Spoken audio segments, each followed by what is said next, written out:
কাঁচা আমের সিজন প্রায় শেষ হতে চললো, তাই আবারও চলে এলাম কাঁচা আম দিয়ে দারুণ স্বাদের একটি আচারের রেসিপি নিয়ে। আর আজকের রেসিপিটি হচ্ছে কাঁচা আমের ঝুরি আচার, যা কিনা সারা বছর সংরক্ষণ করা যাবে। খেতে ভীষণ মজাদার। ডাল দিয়ে কিন্তু এই আচারটি দুর্দান্ত স্বাদের হয়, খিচুড়ি কিংবা বিরিয়ানির সাথেও খাওয়া যায়। তাহলে চলুন রেসিপিটি দেখে নিই। রেসিপিটি তৈরির জন্য এখানে আমি 1 কেজি পরিমাণের কাঁচা আম গ্রেটার সাহায্যে কুচি করে নিয়েছি। গ্রেটারে যে মোটা অংশটা আছে সেটা সাহায্যে কুচি করে নিয়েছি। চাইলে কেউ সুবিধা মতো ছুরি দিয়েও কুচি করে নিতে পারেন। এবারে এই আমগুলোর মধ্যে দিয়ে দিচ্ছি 1 চা চামচ লবণ আর হাফ চা চামচ হলুদ গুঁড়া। এবারে হলুদ আর লবণটা খুব ভালো করে আমের সাথে একটু মাখিয়ে নিচ্ছি, যাতে করে সবগুলো আমের মধ্যে হলুদ এবং লবণটা খুব ভালো করে লেগে যায়। আর এই হলুদ আর লবণটা মেখে নেওয়ার ফলে আমগুলো কিন্তু কালচে হয়ে যাবে না। কিছুক্ষণ মেখে নেওয়ার পর সবগুলো আম খুব ভালো করে মাখানো হয়ে গিয়েছে। আর এর থেকে এখন এটাকে আমি 10 মিনিটের জন্য রেস্টে রেখে দেবো। আর এর থেকে কিন্তু বেশ কিছুটা পানি বের হবে আম থেকে। 10 মিনিট পর ফিরে এলাম, আর দেখতেই পাচ্ছেন আম থেকে কিন্তু বেশ কিছুটা পানি বের হয়েছে। এই পানি সহ আচারটা দিলে কিন্তু আচারটা বেশি দিন ভালো থাকবে না। তাই এই আচারটাকে তৈরি করার জন্য আমটাকে খুব ভালো করে একটু ছেঁকে নিতে হবে। সেজন্য হাত দিয়ে একটু চেপে চেপে যে পানিটা আছে সেই পানিটা বের করে নিচ্ছি। আর একটি বড় স্ট্রেনারের মধ্যে এই আমগুলোকে ছড়িয়ে দিচ্ছি, যাতে করে এক্সট্রা যে পানিটা আছে সেই পানিটাও এখান থেকে ঝরে যায় আর আমগুলো একেবারেই শুকিয়ে যায়, মানে পানিটা একেবারে শুকিয়ে যায়। তাই বড় একটি স্ট্রেনারে ছড়িয়ে দিতে হবে।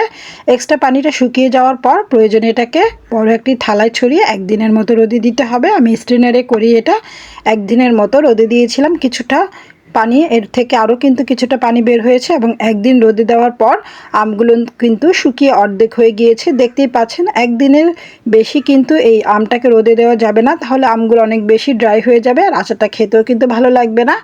1 দিন রোদে দেওয়ার পর যখন আমগুলো এরকম শুকিয়ে যাবে তখন এই আচারটা তৈরির জন্য একদম পারফেক্ট। আর এটাকে এখন একটি বাটির মধ্যে নিয়ে এক সাইডে রাখছি। আর একটি মিশ্রণ তৈরি করে নেবে। এখানে 5-6টা বড় রসুনের কোয়া আর 2 থেকে 3টার মতো কাঁচামরিচ একসাথে ব্লেন্ড করে নিলাম। আর চমৎকার একটা ফ্লেভার পাচ্ছি আমি কাঁচামরিচ আর রসুনের। এই মিশ্রণটা এখন এই ঝুরি করা আমের মধ্যে দিয়ে দিচ্ছি।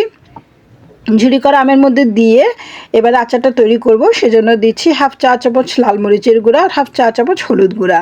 যেহেতু আগেই হলুদ দেওয়া ছিল তাই এই পর্যায়ে হাফ চা চামচ দিতে হবে। আরও দিচ্ছি এখানে 3 টেবিল চামচ সাদা সরিষা, সামান্য একটু সিরকা দিয়ে বেটে নিয়েছিলাম। আর সরিষাটা বাটার আগে অবশ্যই ভালো করে ধুয়ে নিতে হবে। সেখান থেকে আমি 2 চা চামচ এই আচারে ব্যবহার করছি। আর সরিষার মধ্যে কিন্তু প্রচুর পরিমাণে ময়লা থাকে, অবশ্যই খুব ভালো করে সরিষাটা ধুয়ে পানিটা ঝরিয়ে তারপর সামান্য একটু সিরকা দিয়ে বেটে এখানে ইউজ করতে হবে। আর এখন এই আচারটা তৈরির জন্য এখানে আমি 1 কাপ পরিমাণ তেল খুব ভালো করে গরম করে নিয়েছি। ধোয়া ওঠা গরম করে নিতে হবে। তারপর 1 চা চামচ পাঁচফোড়ন দিয়ে ফোড়ন দিয়ে নিলাম। আর এখন এই গরম গরম তেলটা দিয়ে দিচ্ছি আমি সেই মিশ্রণের মধ্যে।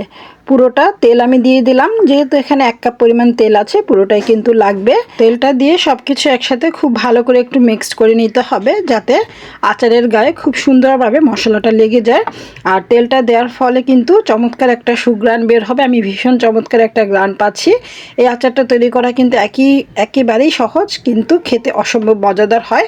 এবারে দিয়ে দিচ্ছি আচারের প্রাণ পাঁচফোড়ন, যেটা ছাড়া কিন্তু আচার একেবারে অসম্পূর্ণ। যদিও এর আগে আমি 1 চা চামচ পাঁচফোড়ন গোটা পাঁচফোড়ন ব্যবহার করেছি। এই পর্যায়ে এসে দিয়ে দিব 1 টেবিল চামচ ভাজা গুঁড়ো করা পাঁচফোড়ন। আর এই পাঁচফোড়নটাকে কিন্তু আমি একেবারে গুঁড়ো করে নিয়ে আস্ত করে কিছুটা দানা দানা অবস্থায় গুঁড়ো করে নিয়েছি। সেটা দিচ্ছি 1 টেবিল চামচ। 1 টেবিল চামচ দিয়ে ভালো করে মিক্স করে ঠান্ডা হয়ে গেলে এবার আচারটা সংরক্ষণ করার পালা।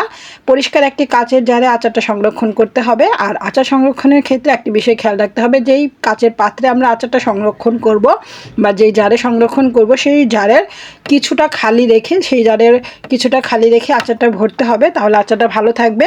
আর আচারে তেলটা দিতে হবে আচারের একটু উপর লেভেল পর্যন্ত, তাহলে কিন্তু এখানে আর কোনো রকম প্রিজারভেটিভ ব্যবহার করার কোনোই প্রয়োজন নেই।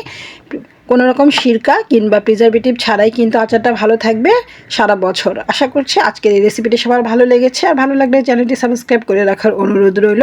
সবাইকে ধন্যবাদ জানিয়ে আজকের মতো এখানেই বিদায় নিচ্ছি। পরবর্তী রেসিপিতে আবারও দেখা হবে। আল্লাহ হাফিজ।